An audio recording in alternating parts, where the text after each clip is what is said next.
এটা আজকে আমার স্টুডেন্ট ফার্স্ট ডে ক্লাসে প্র্যাকটিস করেছে, নিজে হাতে প্র্যাকটিস করেছে।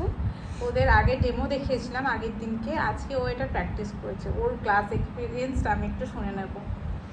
কেমন বলো? মানে খুবই ভালো লেগেছে। আমি যে এতটাও করতে পারবো আমি বিশ্বাস করতে, মানে নিজের উপর নিজেই ভরসা পাচ্ছিলাম না, তো পারলাম। ম্যামও হেল্প করলো একটু, তো আমি পারবো তো করতে। হ্যাঁ অবশ্যই পারবে, কেন পারবে না। এটা করেছে আজকে, এটা করেছে মানে প্রথম দিন যে এটা করতে পারে, আপনারা ভাবুন যে ও নেক্সট দিনে কি করতে পারবে। একদম মানে এটাও নিজে হাতে করেছে, এক্সটেনশন উইথ এতগুলো আর্ট। তো মানে এতটা এক্সপেকটেশন ছিল আমার ওপরে? না ছিল, ওইটা নয়, আমার উপর ছিল না, নিজের ওপরে ছিল না যে এতটা সুন্দর পারবো বলে।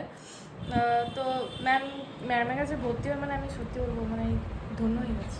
ধন্য হয়ে গেছে মাগো। মানে আগের দিন বলছিল বাড়ি যাব না। হ্যাঁ আমি উনি মনে হয় কাজ করতে মনে হয় যে না থাকি। আমি তো বলছিলাম না যে আজকে হবে না, আমি আজকে করেই যাব। লেট করে ঘর গেল, আমি আজকে করবো। সে ঘর যেতে 8টা বাজবে আমার আজকেও। তাও ও বেনারসিটি থেকে আসে, তো বেনারসিটি না, সরি অন্ডাল থেকে আসে।